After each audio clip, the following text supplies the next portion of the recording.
এমন কিছু জিনিস আছে যেগুলো শহরের মানুষদের কাছে যতটা বেশি মূল্যবান গুরুত্বপূর্ণ, ঠিক গ্রামের মানুষের কাছে ততটাই অবহেলিত।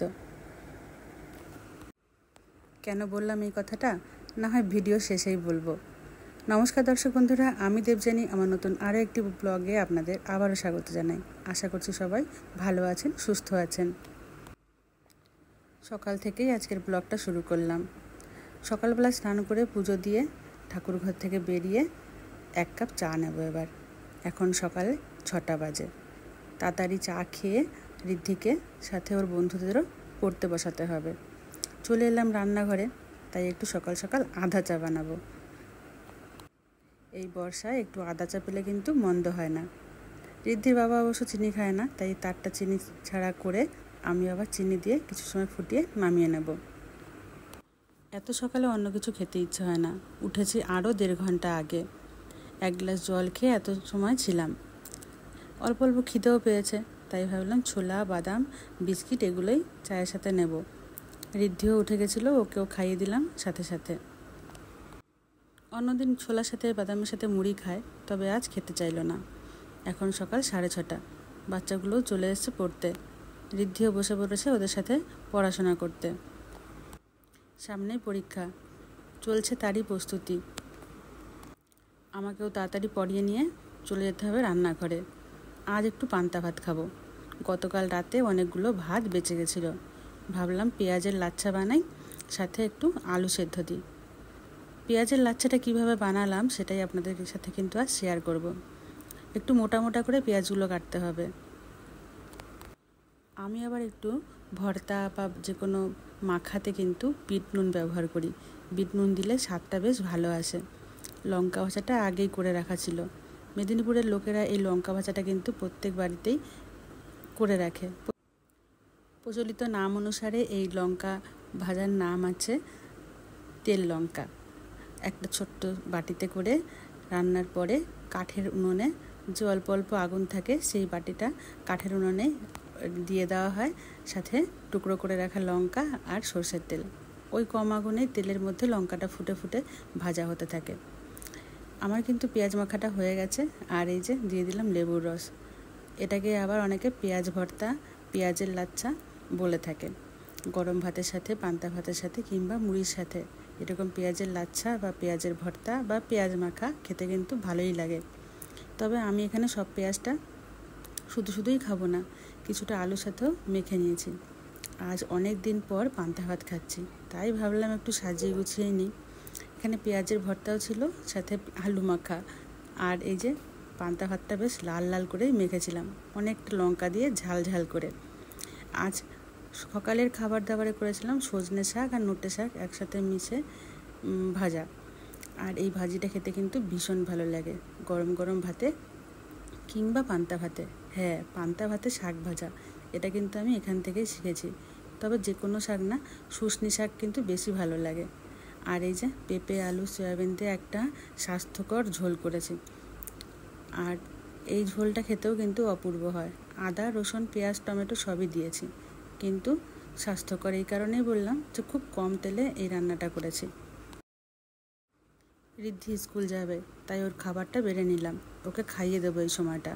আর এই যে ভেন্ডি সিদ্ধ দিয়েছিলাম, ওর জন্য একটা ডিমও সিদ্ধ দিয়েছিলাম। ও এরকমভাবে মাখিয়ে দিলে চটপট খেয়ে নেয়।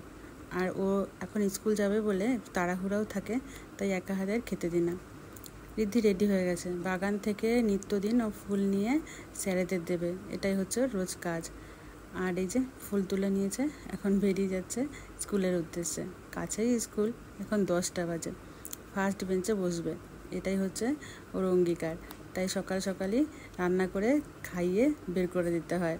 আর এই যে সমরেশ চলে এসছে, ও বাচ্চাটা আমার কাছেই পড়ে। ওর হাত ধরেই রোজ স্কুল যায়, ও রোজ বনুকে নিতে আসে।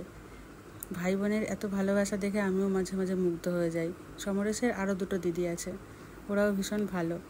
ওরাও আসে মাঝে মধ্যে ঋদ্ধির সাথে দেখা করতে। এই যে রাস্তায় উঠে গেল, এবার হবে আমার মন খারাপ। বাচ্চা যতক্ষণ ঘরে থাকে ততক্ষণ মনে হয় খুব বিরক্ত করছে, আর যখন বাড়ি থেকে স্কুল চলে যায় তখন একটু মন খারাপই লাগে। মাঝে মাঝে বৃষ্টি আর মাঝে মাঝে রোদ, এই যে কী যন্ত্রণাময় জীবন, এরকম ভালোই লাগছে না।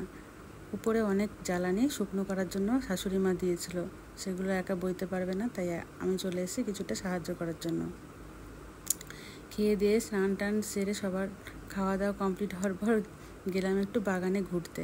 এদিকটা আসাই হয় না, দিনের বেলা এত মশা, এত জঙ্গল, আর সাথে এই যে গাছপালা পুরো একদম ভরে গেছে, সাপকোপেরও ভয় রয়েছে। তারপরেও আসলাম বাগানটা ঘুরতে। গাছের লেবুগুলো দেখুন কত বড় হয়েছে। কয়েকদিন আগে, আসলে প্রায় 1 মাস আগে মনে হয় আমি বাগানে ঢুকেছিলাম। 1 মাসের মধ্যে লেবুগুলো পাকতে ধরেছে, আর অনেকগুলো লেবু হয়েছিল, অনেক তোলাও হয়েছে খাওয়ার জন্য ঘরে। এই লেবুটা 12 মাস লেবু, 12 মাসে এই গাছে লেবু হয়। আর ওই যে দূরে দেখছেন কলা বাগান, ওই কলা বাগানগুলো কিন্তু কাঁঠালি কলা, কাঁচকলা, সব রকম কলা মিলে ঝুলেই আছে। শাশুড়ি মা বলেছেন এই দিকটায় আর অন্য কোনো গাছ লাগানো হবে না, সব বড় গাছগুলো এদিকটায় লাগিয়ে দেওয়া হবে, কারণ এদিকটা পুরো স্যাঁতস্যাঁতে আর অন্ধকার। এখানে নানা রকম ফুলের গাছও আছে। আর এই ভেন্ডি গাছগুলো দেখুন বিরাট জায়গা নিয়ে রয়েছে। এই গাছগুলোতে নাকি অনেক অনেক ভেন্ডি হয়, তবে অনেকটা জায়গায় লাগানো হয়েছে। সামনে এই যে ফুলের বাগান, ওই যে দূরে আখের গাছও কিন্তু রয়েছে। আখ গাছগুলো বেশ ভালোই বড় হয়েছে। নারকেল গাছগুলোও লাগানো হয়েছিল। আর ওই পাশে হলুদের গাছ, সাথে গাঠি কচুর গাছ, সব রকম গাছই মোটামুটি আমাদের বাড়িতে আছে। অনেকটা জায়গা কি না, এপাশ ওপাশ মিলিয়ে বেশ অনেকটা জায়গায় সব রকম গাছ আছে। অনেক গাছ মরে গেছে, বেগুন চারাগুলো এবছর একদমই বাঁচেনি, বর্ষার জল পেয়ে পেয়ে সব পচে গেল। আর এই যে রেইন লিলি গতকাল ফুটেছিল কয়েকটা, তবে এই যে কুড়িগুলো দেখছেন, এগুলো আগামীকাল ফোটার অপেক্ষায় রইল। একটা ফুটেছে আজ, তাই আর গাছ থেকে তুলিনি। এই জবা ফুলের কড়িগুলো আগামীকাল ফুটবে, এই রক্তজবার ফুলগুলো।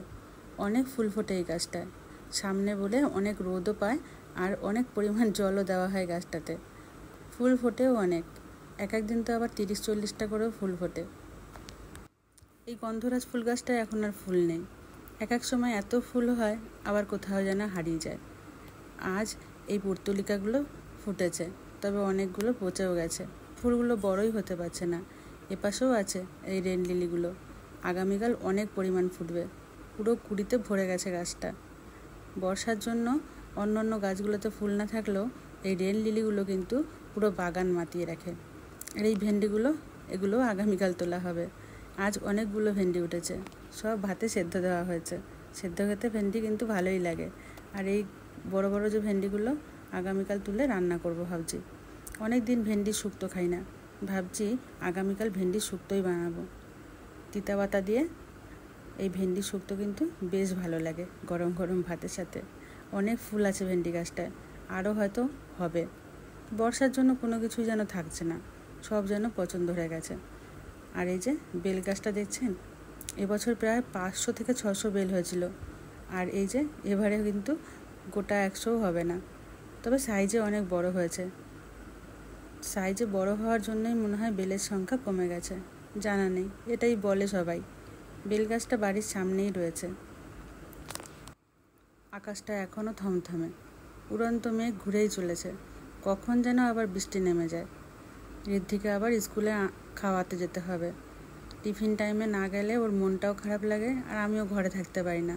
মেয়েটাকে অনেকক্ষণ দেখি না তো, ওই জন্য মনটা ভীষণ খারাপ হয়ে যায়। ঘরে গিয়ে একটু রেস্ট নেব, তারপরেই ঋদ্ধিকে খাওয়াতে যাব। এখন প্রায় 4টে মতো বাজে, ঋদ্ধি আসার টাইম হয়ে গেছে। একটু বাইরে গিয়ে দাঁড়ালেই হয়তো চলে আসবে। দেখলাম বাইরে থেকে অনেকগুলো বাচ্চা বাড়ি ফিরছে, আর ও হয়তো এক্ষুনি চলে আসবে, তাই গেটের কাছে একটু দাঁড়িয়ে অপেক্ষা করছিলাম। কিছু সময় অপেক্ষা করার পরে দেখলাম সমরেশ ছুটে ছুটে আসছে, হয়তো ওর পেছনে ঋদ্ধি আছে। যতক্ষণ না মেয়ের মুখটা দেখছি ততক্ষণ মনটা আকুল হয়ে থাকে, কখন বাড়ি ফিরবে। যদিও কাছে স্কুল, সব কিছুই শোনা যায়, ঘন্টা বাজানো থেকে মাস্টারমশাইদের পড়ার আওয়াজ, চিৎকার, বেতের আওয়াজ, ডাস্টারের আওয়াজ, সব কিছুই শোনা যায়। তারপরও মনটা যেন ব্যাকুল হয়ে থাকে, কখন আসবে।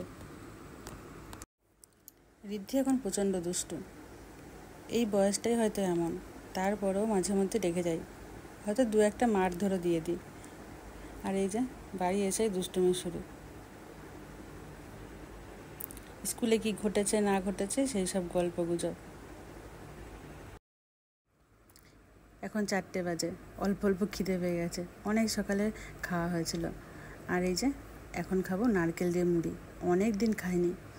একটা নারকেল পড়েছিল, নারকেলটা ভেঙে ফেলতে বললো রিদ্ধির ঠাকুমা, তারপরে নিজেই কুড়িয়ে রেডি করে দিল।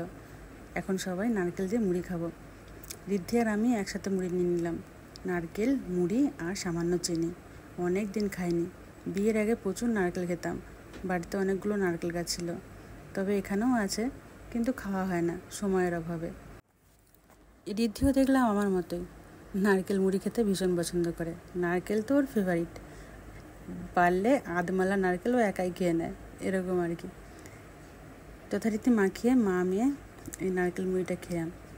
শাশুড়ি মা চিনি ছাড়াই খেয়ে নিয়েছে, উনি আবার চিনি খেতে পছন্দ করেন না। কিছুটা নারকেল রেখে দিলাম পরে খাওয়ার জন্য, কিন্তু কোন ফাঁকে জানি রিদ্ধি এসে সেটাও খেয়ে নিয়েছে, নারকেল এতটাই ভালোবাসে। এখন প্রায় 4:30 মতো বাজে, রিদ্ধিকে ফল খাওয়ানো হয়নি, তাই 2টো ফল কেটে রিদ্ধিকে দিলাম। ফলগুলো টুকরো টুকরো করে কাছে দিলে তাহলে চটপট খেয়ে নেয়। এবার পড়তে বসার পালা, স্কুলের টাস্ক সাথে বাড়ির কিছু কাজ, সেগুলো একসাথেই করবে। আবার যদি মন চায় তো ড্রয়িংও করতে পারে। এখন পড়তে বসে গেছে। বিকেল 5টা বাজে। আমাদের এখানে ঝমঝম করে বৃষ্টি হচ্ছে, তাই চারিদিকটা অন্ধকার। সব বাচ্চা পড়তেও আসতে পারেনি এই বর্ষার জন্য, যে কজন এসছে সবাইকে নিয়ে রিদ্ধিও বসে গেছে পড়তে। এখন ভাবলাম সন্ধ্যা দিয়ে দিই, তাই সন্ধ্যা দিয়ে আবার রাতে রান্না করতে হবে। রাতে আজ গরম গরম ভাত খাওয়া হবে, সাথে রুটিও হবে, তাই আমরা ভাবলাম সেদ্ধ দিয়ে দিই। প্রেশার কুকারে সেদ্ধ দিলে সবাই খেয়ে নেবে। সেদ্ধ দিয়ে গরম ভাত খেতে কিন্তু ভীষণ ভালো লাগে। রাতে আর বেশি রান্নার ঝামেলা রাখি না, সারাদিনের কাজকর্মের পর ক্লান্তি চলে আসে। তো এই ছিল আমার আজকের ব্লগটা কেমন লাগলো অবশ্যই কমেন্টে জানাবেন। সবাই ভালো থাকবেন।